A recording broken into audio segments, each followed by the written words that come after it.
Here, however, is your grid for the Sports 2000 Championship up next. Nick Johnson on pole ahead of Charlie Hyatt, and the second row is where you'll find Paul Street and Mike Fry. All of these top couple of rows filled with the sort of people we're used to seeing contend for victory. Row 3, that's David Williams in the 92 ahead of Chris Snowden in the 32. David Williams' Lola is beautiful in the almost lotus colours. Charlie Beasley and Ross Hyatt go in 7th and 8th respectively. Your top 10 completed by Clive Steeper, another championship stalwart, ahead of Patrick Egan in the number 90. Andres Floth goes from 11th place in the 79 car, ahead of Richard Cook in the 16. With row 7 being David Muse and Nick Bailey. Row 8 is John Dean Bowers and Mark Hobbs in his Tyga, another wonderful car. And before you know it, the grid is complete. They're headed out on circuit right now, a lot of weaving, looking to try and get a gauge on which tyres we're on here as well, because it is no longer raining, it's definitely greasy. I would want to be on slicks, but of course they've been sat around the back of the circuit for a little while, so they've not had the most recent information to prepare with. Yeah, exactly. I mean, I'm sure that their engineers are tuning in to the various streams and commentary that we're dealing with, and have been trying to gauge it. There's a definite dry line all the way down the Wheatcroft Straight here and into Redgate. The sun is out, the wind is blowing, as it I think will do for the weekend. Yeah, so far. This is slick running, quite frankly, apart from maybe down at the old hairpin, but even down there, the cars are looking, the line is looking pretty dry. Fantastic shot just a moment ago at the back of the pack, the number 2 all yellow Shrike. Absolutely fantastic car. We don't see many of these at all anymore, and yet when you do, you wonder why, because they are fantastic, and it's a perfect example of that tail overhang at the back. These are the historic cars, and you'll see some that hark forwards, if you like, that almost resemble early versions of current prototype style shapes, where you've got downforce centric, quite stocky bodies, but not draggy, so in a sense. And then you've also got some that hark backwards towards sort of the golden age, if you like, where everything is forming this dart through the air that is designed to be as slippery as possible in a straight line, and the driver can just cope with it when he reaches a corner. Absolutely, yeah. But they, you know, they do look glorious, and this colour scheme is very, very nice as well.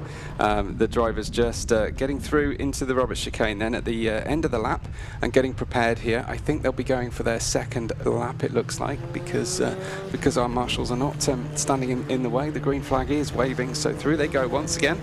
And you see a big mix then of whether the front wheels, the rear wheels are covered, and whether we have a continual teardrop shape on the bodywork, or it's more interrupted for key cooling or airflow reasons as they go through the air, of course. And you can see various cutouts and you know, fascinating different shapes on the racetrack. Even the roll hoops are different shapes here. Everything about every single one of these cars. You can see the concept, if you like, and the development of the concept, but no two cars are the same. It's absolutely fantastic to see out there. So we'll get them round to the grid. We're expecting them to get on with it this time through, if you like. We're deciding that the track conditions are still significantly slippery to require that second green flag lap, but after that we will be underway.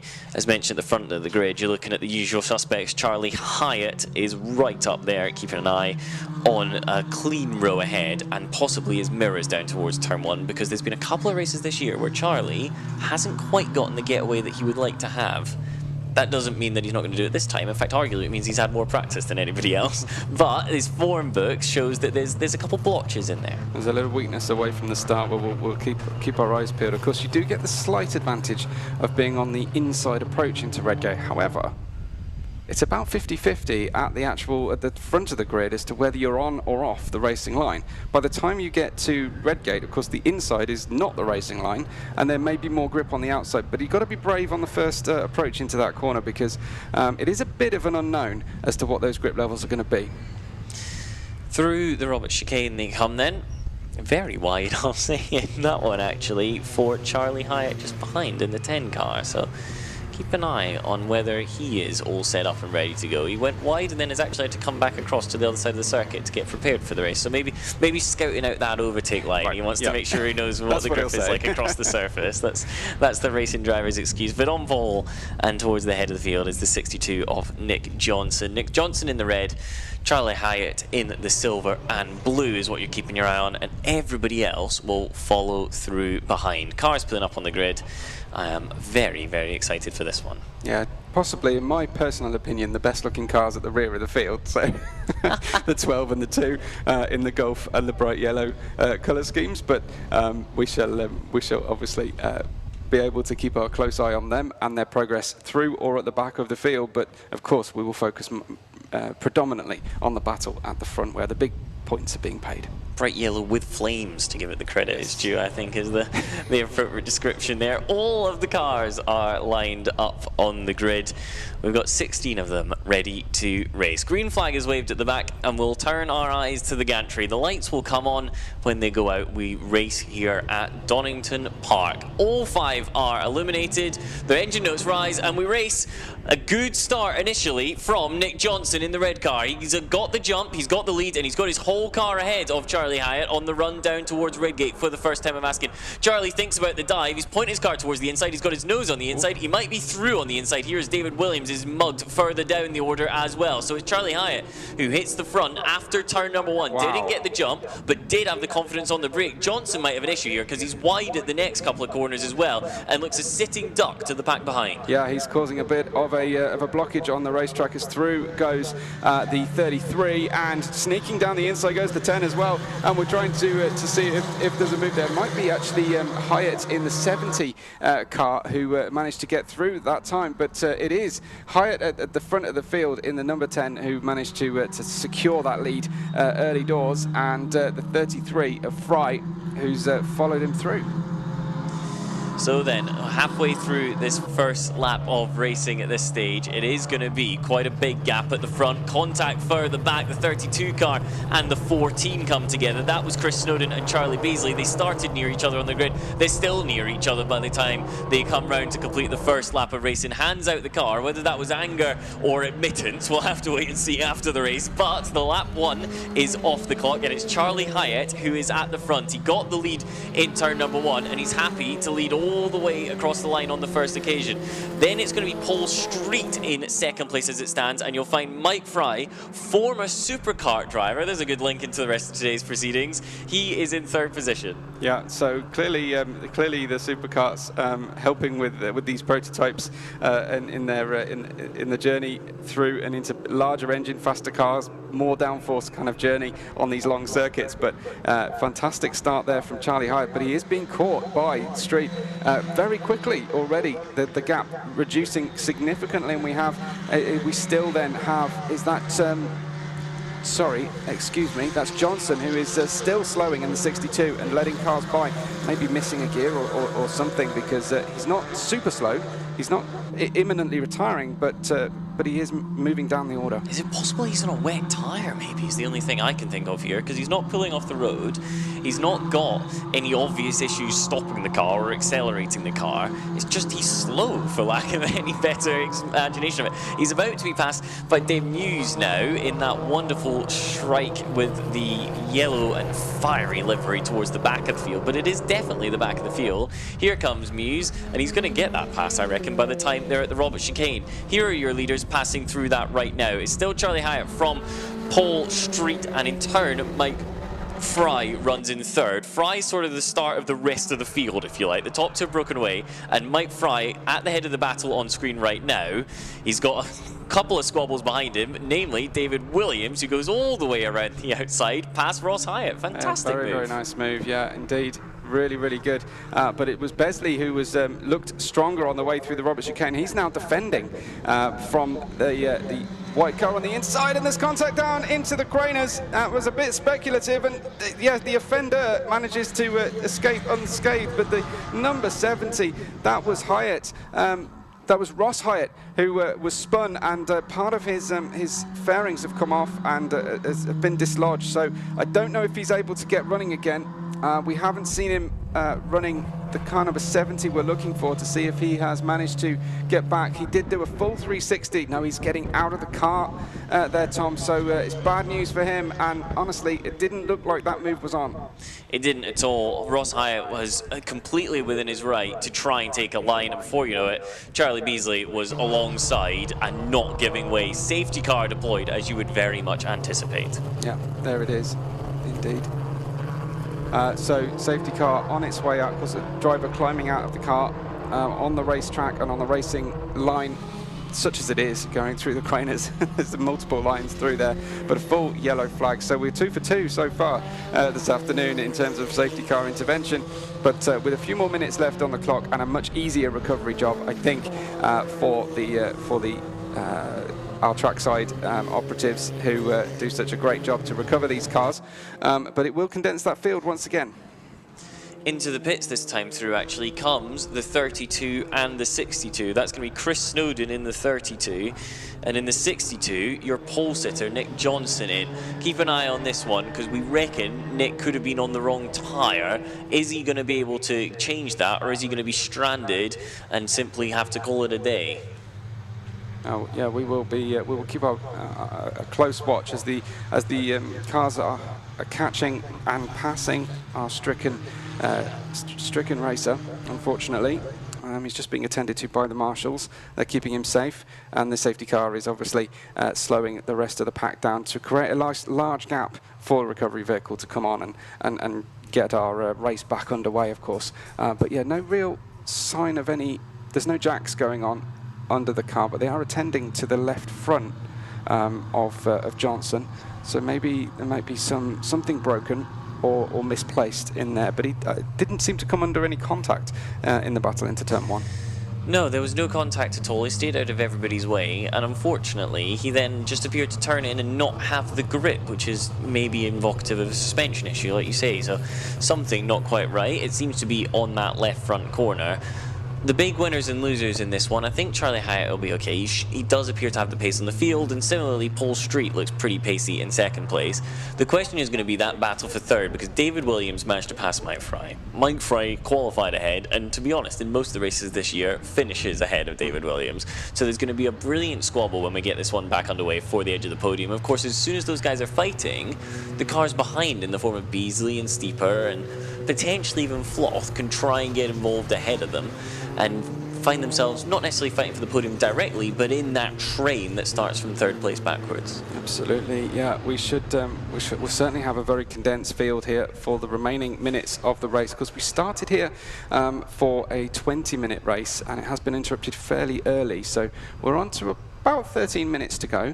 There should be time for a less than frantic mini sprint to the end of the race. We should actually get some sensible racing, shall we say, after the cars are released. But there you have a tractor who's had to come right from outside of the circuit to tow and pick up the car. It's taking its time. It looks like a slightly difficult recovery. It's possible that's not going to be towed. My initial impression of the damage was that it was only external, if you like, because you'll see in the paddock, we take all the bodywork off these cars whenever we want to work on them. The bodywork is purely there for aerodynamic purposes. It's not associated structurally at all. So as much as you'd rather keep it in one piece, it's not the end of the world. If it gets torn apart, you can always just fix it or get a new one. The issue is going to be, I think, that he might have stalled it potentially, and getting cars like this started again, particularly when the engine's hot, can be somewhat of a nightmare. So hopefully that's all it is.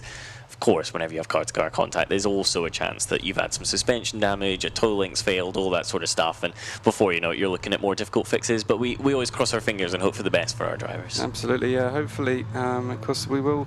I think, are we seeing these drivers again tomorrow? I think we are. We are, yes. So tomorrow after lunch will be the historic. We will see the historics once again. So there's a fairly large pause for these drivers to try and action any repairs that might be necessary to try and get them back running. But no sign there of our pole sitter coming out of the pits. Does look sadly as if this might be a terminal issue. Very, very strange for Nick. He was so quick in qualifying.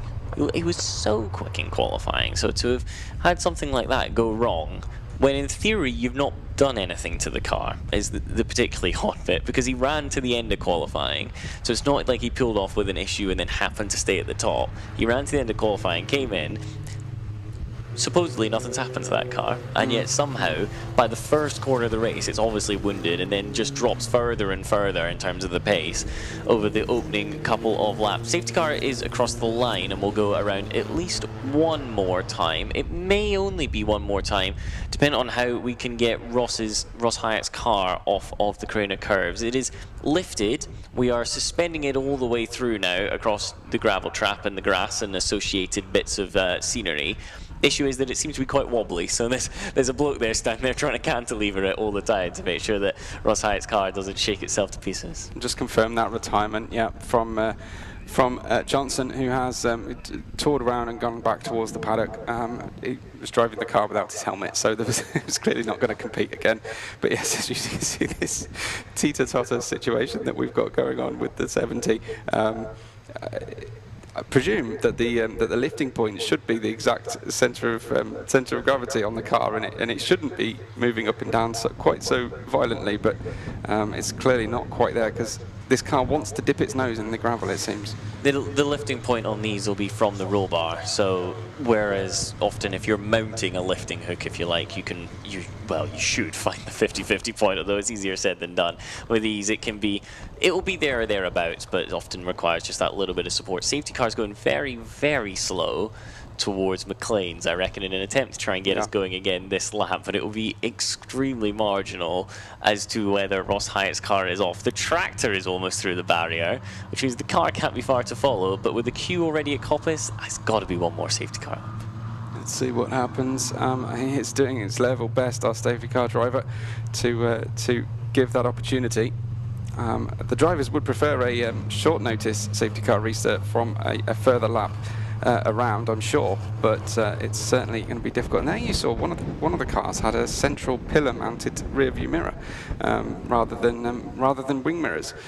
So that variance in the structure of the cars and the design is very, very apparent and quite dramatic.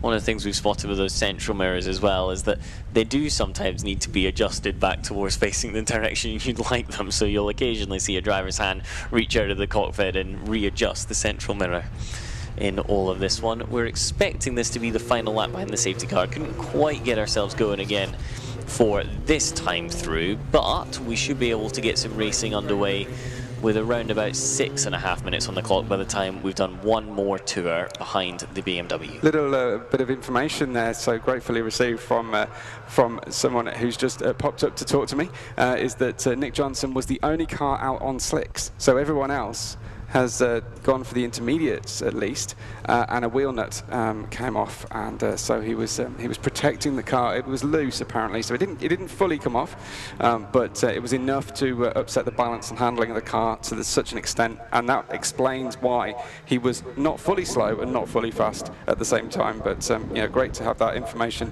to bring to you. But unfortunate for Johnson. So obviously going for a braver decision to go for those slicks. I think the correct decision as well. Now that we see the circuit, it is bone dry. We're looking at these pictures and there is not a glimmer, not a sheen. Offline, of course, it looked quite damp, but if you were there, you made the passage, you got the traction at the corner, breezed by on a straight, and before you know it, you're in the lead. Nick would have checked out from this one, I reckon, on slicks, and it's such a shame for him. Yeah, you can see shadows passing over the circuit as the wind blows the clouds across the sun, yeah, I think these flags are doing a sterling job for staying on their flagpoles today. It's very, very strong, gusting winds, which I think of all of our cars that we operate today, these prototypes, it will affect them the most. Safety car disappears into the distance then.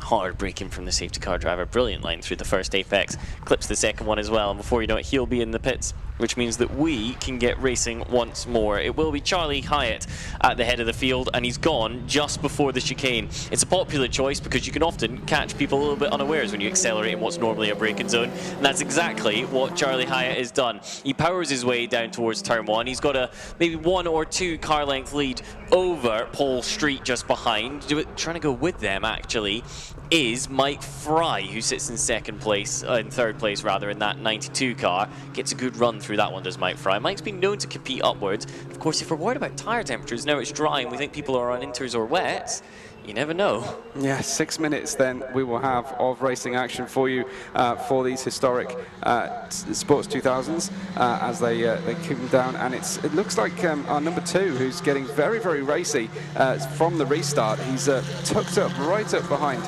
the number 79 of Floth. So Muse moving forward because he started on the back row.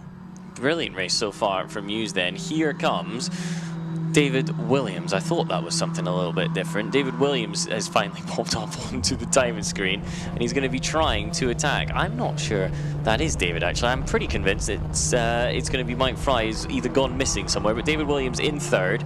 He is approaching second place. He's got a good run out of Coppice. He loses a little bit on the straight relative to Pole Street up ahead, but every time they get to a corner, every time they get to a braking zone, Williams just looks a little bit more alive. And in the background of shot, you saw they were side by side. Williams challenging on the outside of the chicane, couldn't make that work, but showing his intent. Yeah, so clearly managed to get the benefit the slipstream. If he's lacking power down the exhibition straight, he managed to tuck right in and catch up. So that looks to be one of our closest battles, as there's a big gap between the front of the field and the rear of the field at the moment. Mike Fry looked very uncomfortable there. He's fourth place on his own, but that car was moving around underneath him under braking, and not in a good way, in a very lively and unpredictable manner. Here is your battle for second place. It is still Pole Street in that white car with the red stripe ahead of David Williams in the green car. They are battling this slipstream in it. They're finding the way all the way up towards the top of the circus as it stands, and David Williams not quite close enough, is he? Oh, he is. He's trying the lunge down the inside as Williams. They will touch as they get towards the exit of the corner. Bodywork bends, but it does not give way. Still Williams stuck in third, pushing more and more to try and find a way up into second. Yeah, no defence into Coppice, so they can run their preferred line through here, yeah, David Williams getting super close now, and he does appear to be inching closer and closer as they head down towards the chicane for the end of the lap. This is your race leader in the 10 car. Oh! That is David Williams. He's late on the brakes. He's up the inside. Can he carry the momentum out? The answer is yes, but only just. Now Pole Street, he's at a slight straight line speed advantage. He needs to make it work for him here. He's going to be on the outside, dragging closer, closer, closer. Still not brave enough, however. Williams consolidates that, but that is incredible from Street. Street lets off the brake, lines it slide down in towards the apex. He's sided his way up the inside, but Williams is coming back. Williams has now got his nose on the inside. That'll become the outside when they reach Craner curves, and he doesn't care at all. He swoops back across, takes the apex, sets himself. He's in second place once more. Williams second, Street third. Wow, some huge dives from both drivers and escaping contact as well. Tremendous stuff from both of them. Williams, though, currently in the lead of Street here into second position, but Charlie Hyatt is 2.5 seconds up the road. Street was wide there coming out of McLean's. He knows that he's got to stick close because this end of the lap is where he should be quick. He's got the advantage on the straights, and there's two big ones coming up now. Pole Street sets it up, gets off the steering much, much earlier than David Williams was able to do. David Williams actually on the curb kicking up a little bit of spray. Street will close all the way towards the chicane. Here's your race leader once more. Still Charlie Hyatt in control. He's got 2.5 seconds. Williams is so late on the brakes. This could be fastest lap of the race coming in from David Williams, and it wouldn't surprise me. The gap between first and second, it was 2.5 seconds. What is it at the line? It's 2.5 seconds, but of course there was overtakes on that last lap. Now down to 1.4 seconds actually, so that was just a bit slow, the transponders, to catch up with our timing, but it wasn't quite there on the fastest lap. That's still held by Charlie Hyatt, but it was 1/10 of a second away. Brilliant then from David Williams, who may not be done with this one yet. He took a second out on the last lap. He does that again. He'll be right with the race leader at the end of this one. Here's a good battle slightly further down the order from the 17 car. That is the battle on the fringes of the top 10, actually, between Steeper, Andreas Floth, and Dave Muse in 7th and 8th, respectively. Muse trying to apply the pressure. His car looks fantastic, so low to the ground. I've heard it compared to a lawnmower on previous commentary sets. The best looking lawnmower I've ever seen. It is the best looking lawnmower we've ever seen. Cut back to the front, however, and the lead gap is coming down all the time. Absolutely, it's looking very good for David Williams now. Finally managed to unlock some pace on the back of Charlie Hyatt after finally freeing himself from Street, as much as Street put up a staunch defence, and he does look so hot and so quick going through this final chicane, Tom. Onto the pit straight they come then. 1 minute 18 on the clock. A lap is at least 1:19, so this should be the last lap of the race. David Williams has 10 corners to try and find his way up to the head of the field. It's going to be all defense from Charlie Hyatt. The 10 car leads through Redgate. He should still lead by the time they reach Hollywood, but beyond that, it is anybody's guess as to which order they're in as they descend the hill. Still, Hyatt has it under control. The 10 car, the silver and blue machine. He flicks it to the right. He brings it back to the left. He's not as late on the brakes as David Williams behind, but Williams, of course, he's closing. I think this is going to be final corner, this one, because he's so hot into there. He's going to have massive confidence, and he will have had at least one lap of education as to how Hyatt manages to take that final corner as they come out over the hill now and head down through towards Coppice this time, and David Williams just biding his time here, I think, but he needs to close that gap a little bit more as he gets a better apex, slightly better line perhaps, going through Coppice, and now it's the run down towards the finish. Here we go then for the lead of the race. One last attempt to do it. It'll have to be on the brakes from Williams, but that's where he's done it every single other overtake. He's closing, but I don't think he's close enough. Hyatt's in a little bit deep, but Williams can't quite get there. Charlie Hyatt will take the checkered flag to win a fantastic race from David Williams, who, to give him credit, is his class victor as well. Paul Street competes your overall podium, and then we wait a long time before you eventually see the 33 of Mike Fry cross the line. There's a little bit of a squabble happening further back, but I don't quite think there's going to be a change for position. They'll drag to the line, and it will be the 17 of Steeper who takes 6th place ahead of Andreas Floth. We'll give them a moment to cross the line, and then we'll give you a confirmed final order.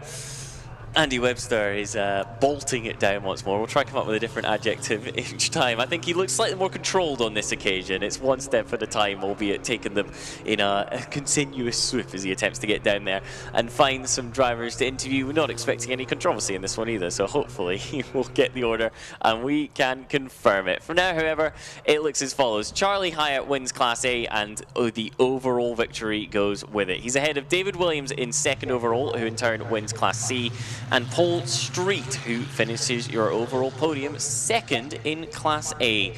Mike Fry finishes 4th, but takes 2nd in Class C, ahead of 3rd in Class C, Beasley, who is 5th overall. In turn, you'll find Clive Steeper, Andreas Floth, David Muse, Nick Bailey, and Richard Cook completing your top 10. In 11th, you'll find Patrick Egan. Egan wins Class B ahead of Chris Snowden. Nick Johnson didn't make the finish, neither did Ross Hyatt, who was, of course, let's say he was tagged down the Craner curves. A great race then. We're hoping for a great performance down there from Andy Webster. He's been doing the cardio, getting ready for this meet. He's got several sets up and down the stairs. I'd like to know the sort of the total altitude gained, if you like, on the end of this one. As into Parc Fermé comes the magnificent Charlie Hyatt. I reckon he'll have been sweating a bit more towards the back end of that one, and we shall pass down in pit lane to Andy Webster. Thank you very much. We're really pleased to see Charlie Hyatt just hop out of the car. We just made sure that our cameraman didn't get run over as he put the park brake on. Charlie Hyatt, helmet off very shortly, but congratulations for that. That was a very strong performance. Looks like you had it all your own way, but except for maybe the last lap, it got a little bit hairy on you. Yeah, that was tricky when I saw David Williams just behind closing in, and I was like, oh my God, please just put the checkered flag out now. How was it through the safety car period? Did you lose a lot of temperature? Were you worried about the grip on the car? Do you know what? When we were about to go out in the assembly area, I was a little bit nervous because I could see the track drying in the distance, and we'd all had wets on. And you know, if you take wets on a dry track, they just turn to mush. So when the safety car came out, it was a bit of a godsend, really. Were you cooling the tyres then through that period to try and keep them under control, or you were fairly confident on them? Yeah, well, I think a few people on the grid also had wet tyres on. So as you go around the track, there are still some damp patches off the racing line. So as you were going around, it was kind of seeking where they are to cool the tyres down as you go along. Yeah, we actually lost Johnson early on because he was the only one who fitted slicks. So he made what was probably the right call on the conditions, but apparently a loose wheel nut cost him the race here today. But congratulations to you, Charlie, and great race today, and hopefully we'll see some more tomorrow. Thank you very much. Cheers. Fantastic to see from Charlie. We'll go over and have a chat here with David Williams, who probably had some amazing pace through there. And David, you look so good going through that final chicane. You look like the class of the field today. Yeah, I think that's always been a favourite corner of mine for years and years, and I think made mistakes there in the past, but wasn't quite enough time. Another lap, and I think Charlie would have been under more pressure than he was. Did you think it was going to be easier to get past Paul Street today, because he came straight back at you, didn't he? He did. It's about trust with other people as well, and to be honest, the brakes on this car are phenomenal. And I just got to say a thank you to this man here that's been on his own looking after me. So well done, Andy. Well, thanks to Andy on that count. Congratulations, and let's see if you can go one step better next time. We'll try indeed. Thank you. Thanks a lot for David that time. I'm hoping to see if we can maybe get a chat here with Paul Street. Paul, congratulations on the podium. How are you feeling? I'm really pleased for Charlie. Honestly, he's deserved to win all season. He's been brilliant. I'm really pleased to see him get there. And David was right. He was right with him. So I think one more lap it might have been more difficult. But yeah, no, it's great to see. Oh, fantastic. You had a good battle as well with David. Yeah, he was just quicker. I wasn't keeping him behind me. So, yeah, once he was by, it was a case of, well, I'm not going to go any faster than this, so just sit back and relax and watch them. Oh, that's fantastic. Well, it's great to see 3 happy drivers on the podium for a change. So we'll hand back up now, up to the commentary box to Tom, but that was your podium from the Sports 2000s. Thank you very much, Andy. Brilliant work as ever.